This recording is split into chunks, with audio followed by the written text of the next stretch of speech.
Assalamualaikum warahmatullahi wabarakatuh. Teman-teman, apa kabarnya hari ini? Sehat selalu ya. Tetap semangat, tetap menjaga kesehatan, tetap terapkan 3M ya. Baik teman-teman, sebelum mulai pembelajaran, saya basmalah before studying. Bismillahirrahmanirrahim. Di era globalisasi, listrik berperan sangat penting teman-teman. Nah, hampir semua peralatan memerlukan listrik. Misalnya alat komunikasi yang teman-teman pakai yaitu HP seperti ini. Nah, itu atau telepon genggam ya seperti ini. Pasti semua membutuhkan listrik. Dan air itu merupakan sumber energi yang tadi dikatakan bahwa dia mudah dan murah didapat. Teman-teman tahu tidak? Pemanfaatan energi air banyak dilakukan dengan menggunakan kincir air atau turbin yang memanfaatkan air terjun atau aliran air di sungai. Nah, kalau teman-teman lihat sejarahnya dulu, pada awal abad ke-18, kincir air itu banyak dimanfaatkan teman-teman. Mungkin kalau yang suka nonton film-film dahulu-dahulu atau film-film zaman dahulu, pernah lihat tidak kincir air yang berputar? Ya, dia dimanfaatkan sebagai penggerak penggilingan gandum, penggergajian kayu, mesin tekstil. Namun memasuki abad ke-19, turbin air mulai dikembangkan. Pada era modern ini, tenaga air banyak dimanfaatkan untuk menghasilkan listrik pada PLTA, pembangkit listrik tenaga air tadi. Nah, pembangkit listrik ini bekerja dengan cara mengubah energi air menjadi energi gerak.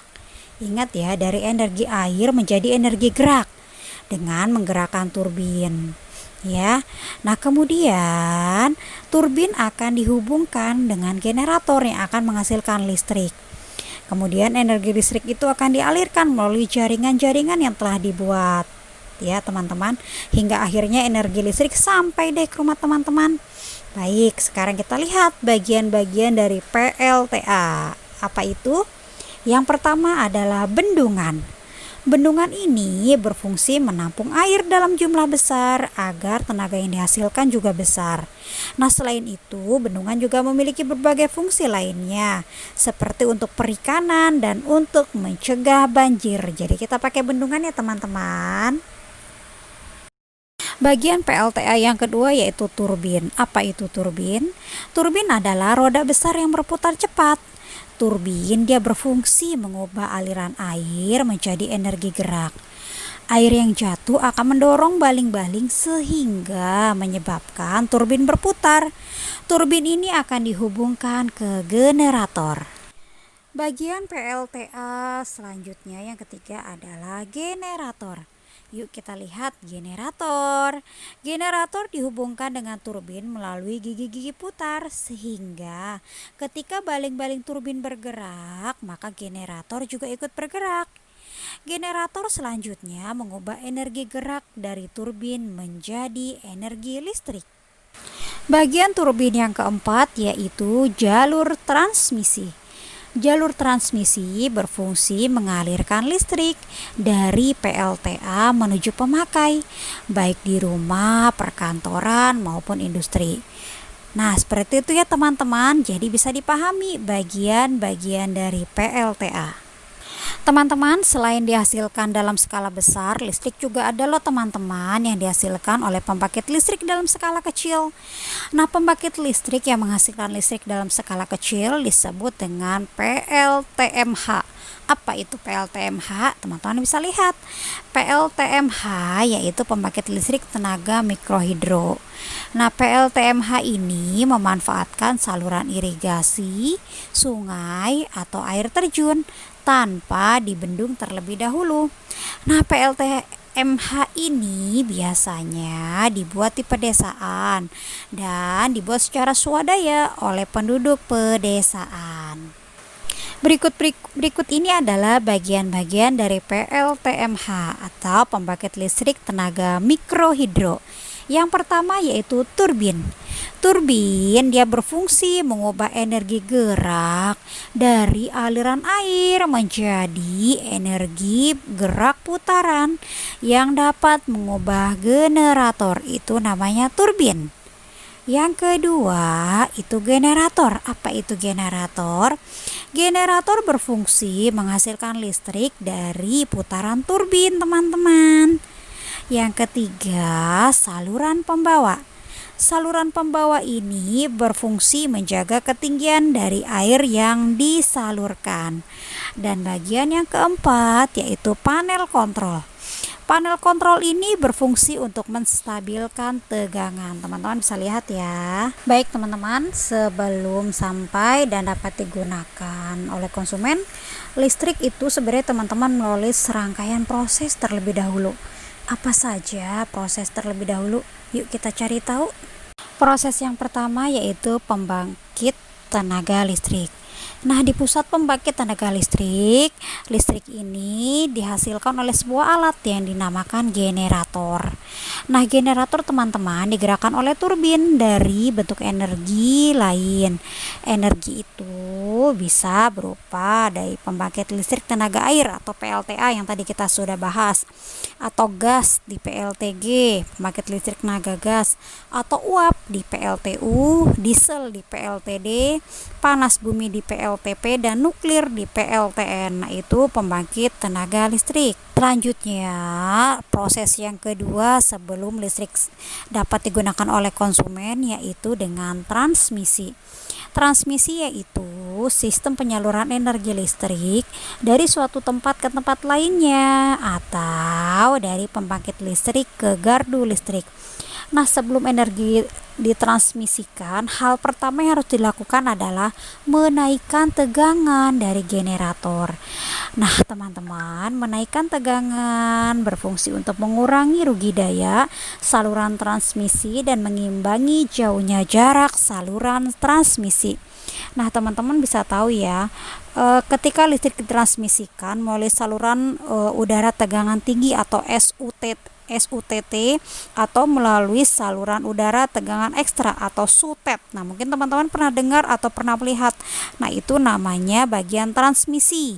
Dia itu di mana listrik itu ditransmisikan dulu sebelum dipindahkan dan bisa digunakan oleh para konsumen. Ada yang namanya SUTT, saluran udara tegangan tinggi, atau SUTET, saluran udara tegangan ekstra tinggi. Nah, teman-teman pasti pernah lihat kalau ada di lapangan atau ada di jalan, pernah lihat ya bangunan yang SUTET itu. Nah, itu juga transmisi ya. Nah, tahapan terakhir supaya listrik dapat digunakan oleh konsumen yaitu dengan cara distribusi. Nah, ini sistem pendistribusian ini dapat dengan dua cara. Yang pertama yaitu secara langsung. Secara langsung apabila penyaluran listrik dari pusat pembangkit tenaga listrik dan tidak melalui jaringan transmisi terlebih dahulu. Nah, ini jika pusat pembangkit listrik tidak jauh dari konsumen. Nah, ini bisa secara langsung ya, teman-teman. Nah, untuk saluran distrik yang terakhir, pembangkit listrik itu prosesnya kan tadi melalui distribusi. Nah, distribusi yang kedua itu bisa secara tidak langsung. Secara tidak langsung ini apabila penyaluran listrik dari pusat pembangkit itu jauh dari konsumen, sehingga penyaluran itu memerlukan jaringan transmisi sebagai jaringan perantara sebelum dihubungkan dengan jaringan distribusi ke konsumen. Nah, sistem distribusi ini dimulai dari penyaluran listrik dari gardu induk ke gardu distribusi, di mana tegangan tinggi diturunkan menjadi tegangan menengah. Nah, penyaluran bagi gardu induk ke gardu distribusi disebut distribusi primer. Nah, namun ada pula listrik yang disalurkan dari gardu distribusi ke konsumen. Nah, sebelum listrik itu diturunkan menjadi tegangan rendah, penyaluran gardu ke konsumen disebut distribusi sekunder. Nah, teman-teman mungkin suka lihat ya kalau di jalan-jalan itu kan suka ada kayak kabel-kabel. Nah, itu dari gardu induk ke gardu yang ada di konsumen. Nah, itu namanya dengan cara ya penyebarannya secara pembangkit listrik itu jika dia jauh dari konsumen namanya secara tidak langsung. Namun jika dekat dengan konsumen maka disebut pembangkit distribusi secara pembangkit listrik ya secara langsung, seperti itu. Nah, teman-teman, sekarang pernahkah teman-teman berpikir bahwa kita harus menghemat ya energi listrik? Kenapa? Nah, ini dia, kita banyak tahu loh manfaatnya, karena mungkin teman-teman pernah dengar ada slogan istilah hemat listrik, hemat biaya. Kenapa sih kita harus menghemat listrik? Nah, ini bisa dijelaskan manfaat-manfaatnya teman-teman berhemat listrik. Yang pertama, menghemat pasokan energi listrik untuk disalurkan ke wilayah lain. Jadi kita tidak serakah ya pakai sendiri. Terus yang kedua, membantu menyelamatkan bumi dari pemanasan global akibat emisi karbon yang dihasilkan dari proses produksi listrik. Itu maksudnya apa ya? Nah, ini dia membantu menyelamatkan. Jadi gini teman-teman, kalau misalnya kita banyak menggunakan energi listrik, bumi saja sudah panas dari matahari, ditambah dengan pemakaian energi listrik, itu panasnya jadi luar biasa ya, sehingga gas karbon yang ada di lapisan bumi itu dia semakin panas ya, sehingga global itu teman-teman bisa lihat bahwa suhu tuh luar biasa panasnya karena penggunaan energi listrik yang berlebih kalau teman-teman memakainya seperti itu. Jadi bumi semakin panas, lapisan karbon di bumi pun semakin menipis, sehingga terjadilah pemanasan secara global. Nah, itu maksudnya untuk menyelamatkan bumi kita tidak terlalu panas sehingga jadi sering dengarkan istilah global warming. Nah, itu dia salah satunya dengan memanfaatkan ya berhemat listrik.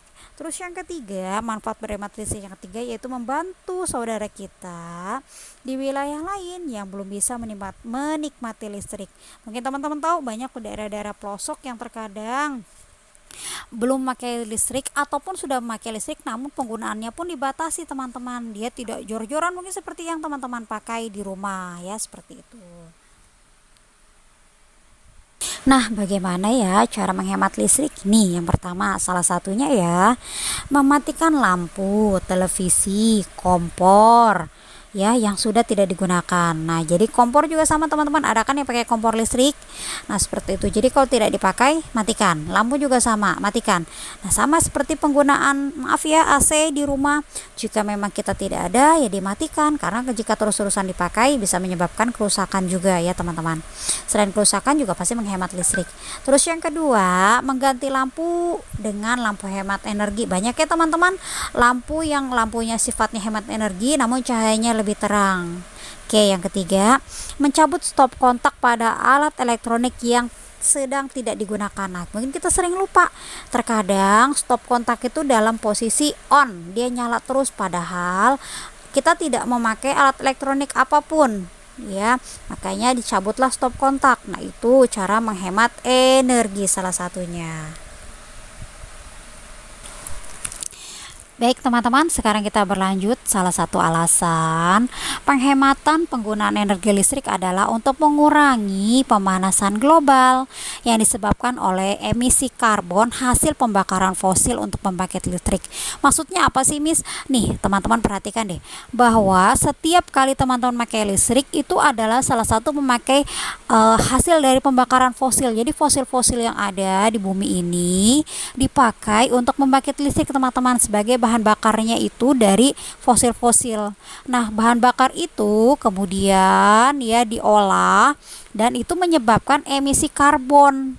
Emisi karbon yang tadi, di mana dari emisi karbon itu menyebabkan panas bumi itu berlebih karena kan dia sudah terlalu panas ya dibakar. Nah, oleh karenanya mengurangi konsumsi listrik saja kurang memadai. Kita harus menggunakan sumber energi alternatif selain sumber daya fosil ya teman-teman, yang lebih aman dan ramah lingkungan, Nah, salah satunya itu adalah energi alternatif yang dihasilkan dari matahari atau dikenal dengan istilah PLTS, pembangkit listrik tenaga surya. Nah, ini dia memanfaatkan energi matahari sebagai pembangkit. Tadi sudah dijelaskan bahwa ya memiliki pembangkit listrik sendiri di rumah saat ini dimungkinkan dengan pemasangan panel surya. Panel surya itu adalah perangkat rakitan sel-sel fotovoltaik yang mengubah sinar matahari menjadi listrik. Nah, listrik tersebut disimpan di dalam aki. Dari aki kemudian disalurkan ke berbagai peralatan elektronik teman-teman. Seperti itu. Teman-teman, sel-sel fotovoltaik yang tadi ini sering disebut dengan sel surya. Ya, sering disebut dengan sel surya. Sel surya inilah yang terhubung satu sama lain secara elektrik. Sel surya ini perlu dilindungi dari kelembapan dan kerusakan mekanis, karena hal ini dapat merusak efisiensi panel surya serta menurunkan masa pakai dari yang diharapkan. Ya, seperti itu ya teman-teman. Nah, untuk panel surya ini, posisi idealnya menghadap langsung ke matahari agar dapat menyerap panas matahari secara optimal. Namun, panel surya ini hanya mampu mengubah 20% panas matahari yang diserapnya menjadi energi listrik, sedangkan sisanya dibuang dalam bentuk energi panas. Panel surya ini peralatan rumah saat ini berjalan dengan arus bolak-balik atau alternating current AC. Panel surya ini memiliki power inverter yang mengubah arus secara searah atau direct current DC menjadi arus bolak-balik. Nah, dalam pemeliharaan panel surya sangat mudah karena tidak ada bagian yang bergerak. Tapi kita juga harus memastikan segala hal yang dapat menghalangi sinar matahari ke panel surya tersebut. Mengapa kita perlu menginstal panel surya dan bukannya terus bersahabat dengan bahan bakar fosil? Ya, panel surya itu tidak memancarkan emisi gas rumah kaca yang berbahaya seperti dalam pembakaran bahan bakar fosil. Kita dapat memberikan kontribusi terhadap perubahan iklim dan mendapatkan energi bersih yang berlimpah di planet kita, yaitu matahari. Oke, medisia cukup.